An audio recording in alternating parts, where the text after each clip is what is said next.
Assalamualaikum warahmatullahi wabarakatuh. Sebelumnya terima kasih kepada Ibu Tiara Triana selaku dosen pengampu mata kuliah Bata Tahan Api dan Terak. Di sini kami kelompok 3 kelas B akan mempresentasikan materi mengenai lead production atau produksi timbal. Adapun anggota kelompok kami yaitu saya sendiri Muhammad Nizar Muzaki NPM 333418068. Saya Lasandia Fanur dengan NPM 333416011. Nama saya Liman Raffi, NPM 333418001. Nama saya Kelvin Suro Ramadan, NPM 33341800055. Adapun outline presentasi yang akan kami sampaikan, yang pertama ada pendahuluan, yang kedua ada proses produksi, yang ketiga ada hasil slag, yang keempat ada kesimpulan, dan yang terakhir ada referensi.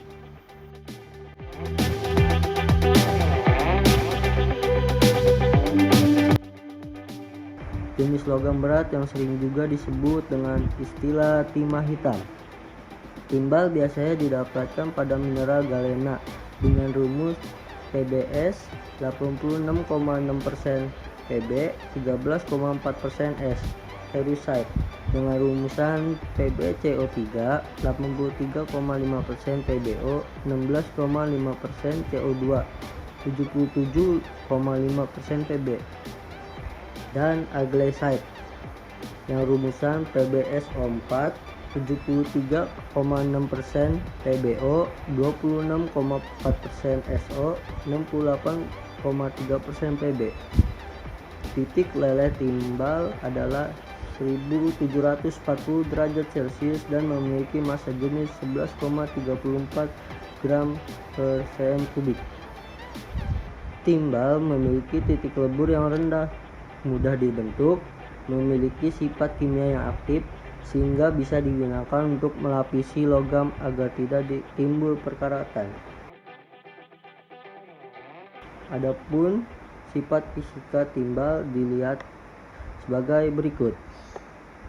Sifat fisika timbal yang pertama, nomor atom yang berjumlah 82, densitas gram per cm kubik 11,34, titik lebur per derajat Celcius 327,46, titik didih per derajat Celcius 1749,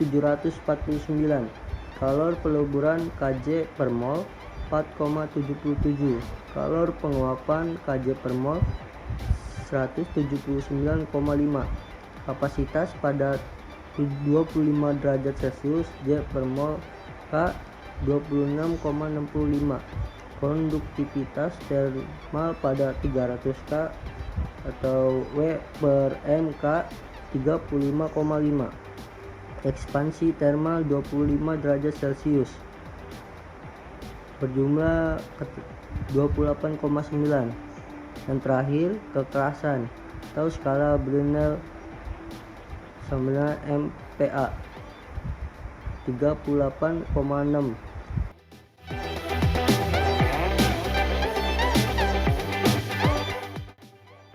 Secara umum, proses ekstraksi timbal digambarkan sebagai berikut. Nah, di mana dalam gambar terdapat biji terlebih dahulu, di mana biji ini akan diolah menjadi konsentrat timbal dulu untuk kemudian dimasukkan ke dalam blast furnace. Nah, material-material yang dimasukkan ke dalam blast furnace tidak murni timbal saja, tapi yang dimasukkan ke dalam blast furnace itu adalah sinter dengan komposisi 80 sampai dengan 85%, kemudian ada kokas dengan komposisi 10%, kemudian ada limestone dengan komposisi 5 sampai dengan 10%, kemudian ada scrap iron dan juga sedikit quartz. Nah, scrap iron dan quartz ini berfungsi sebagai pengikat slag yang mengandung mineral pengotor lainnya. Nah, kemudian dari blast furnace ini akan menghasilkan yang namanya matte, slag, dan masih banyak lagi yang kemudian hasil dari blast furnace ini akan dikembangkan atau akan diolah lagi melalui pengolahan-pengolahan yang lainnya. Pada proses pengolahan biji mineral galena atau PbS untuk dijadikan timbal, bisa menggunakan atau bisa diperoleh dengan menggunakan dua cara, yaitu cara oxidation reduction process dan juga direct oxidation to metal. Di mana oxidation reduction process ini terbagi lagi menjadi dua cara, yaitu yang pertama itu adalah cara sintering plant, dan juga yang kedua itu cara direct smelting. Sedangkan untuk direct oxidation to metal itu menggunakan satu cara, yaitu cara roasting reaction.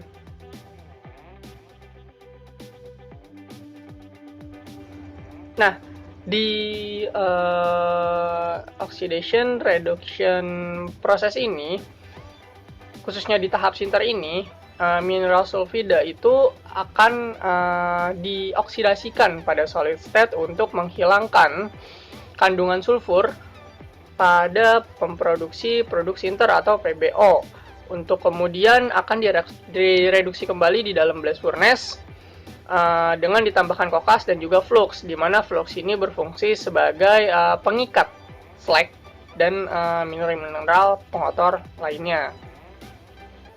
Nah, kemudian dari blast furnace ini akan menghasilkan dua, yaitu slag dan juga menghasilkan timbal itu sendiri. Dan kemudian slag ini akan diolah dan timbal ini akan diolah, di mana timbal ini akan dimurnikan atau lead refining. Nah, lead refining ini menghasilkan timbal murni, menghasilkan juga copper matte, dan juga menghasilkan emas dan perak gitu. Setelah tadi teman saya menjelaskan tentang oxidation reduction process berdasarkan sinter plant, saya akan menjelaskan oxidation reduction process berdasarkan direct smelting.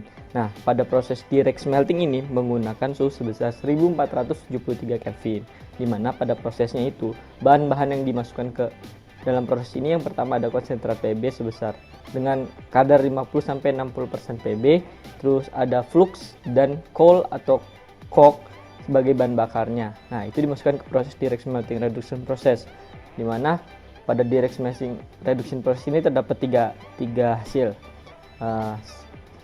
Hasil utamanya berupa lead dan dua produk samping berupa slag dan SO2. Sebelumnya saya akan menjelaskan produk sampingnya yang berupa SO2 dulu. Jadi produk SO2 ini masih bisa dimanfaatkan kembali. Jadi pada proses ini SO2 itu dimasukkan kembali pada proses sulfuric acid plant yang nantinya akan menghasilkan sulfuric acid.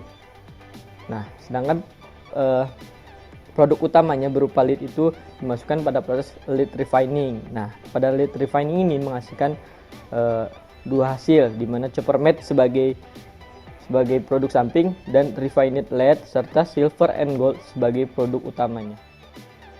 Oke, selanjutnya saya akan membahas tentang direct oxidation to metal, di mana pada proses ini proses yang digunakan bernama Roche reduction. Nah, pada proses ini sulfida timbal teroksidasi oleh EuDu untuk memproduksi metalik lead, PbO dan PbSO4. Nah, kita bisa lihat nih pada PPT ada skema dari proses Roche reduction, di mana terdapat furnace yang akan dimasukkan konsentrat Pb, flux dan coke sebagai bahan bakar, di mana dimasukkan melalui atas. Lalu pada furnace itu terdapat elektrod. Nah, elektrod ini berguna sebagai penghantar panas. Nah, setelah melakukan proses Roche reduction, maka lead dan slag akan berpisah, di mana slag berupa molten slag ada di atas dan lead ada di bawah. Nah, nanti slag ini akan keluar melalui bagian kanan, sedangkan lead itu akan keluar melalui tap hole. Nah, adapun produk samping selain slag adalah SO2 yang akan keluar melalui boiler.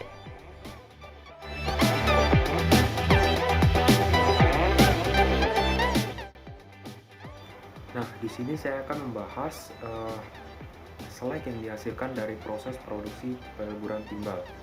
Seperti yang kita tahu, pada peleburan, slag biasanya berperan untuk mengikat impurities atau pengotor dari logam-logam yang tidak diinginkan. Pada tahapan peleburan timbal ini, adapun flux yang berperan sebagai pengikat dari slag itu sendiri yang dimasukkan, yang sudah dijelaskan sebelumnya, yaitu ada limestone dan quartz. Nah, Untuk kandungan komposisi kimia dari slag itu sendiri, kandungan utamanya yaitu berupa FeO, CaO, dan SiO2 dengan adanya elemen-elemen atau mineral-mineral pengotor lainnya. Nah, adapun chemical composition pada slag atau komposisi kimia pada slag yang telah dipaparkan pada tabel. Adapun ada total Fe sebesar 20 sampai 28,7%. Ada kandungan SiO2 sebesar 21,39 sampai 35%, CaO 16 sampai 23,11%, dan mineral-mineral lainnya yang telah dipaparkan pada tabel. Nah, adapun karakteristik slag yang dihasilkan dari proses peleburan timbal. Yang pertama, warna yang cenderung hitam gelap hingga hitam kemerahan. Yang kedua, bentuk permukaan slag yang cenderung mengkilap, tajam, dan juga berbentuk kubikal. Adapun berat granulasi slag yaitu berkisar antara kurang dari 2.500 kg per meter kubik atau dalam skala internasional 156 pounds per cubic foot sampai 3.600 kg per meter kubik. Dan nilai spesifik gravitinya sebesar 2,65 sampai 3,79. Nah, untuk slag ini sendiri baik digunakan pengaplikasian di industri karena sifatnya yang tahan aus dan gesekan.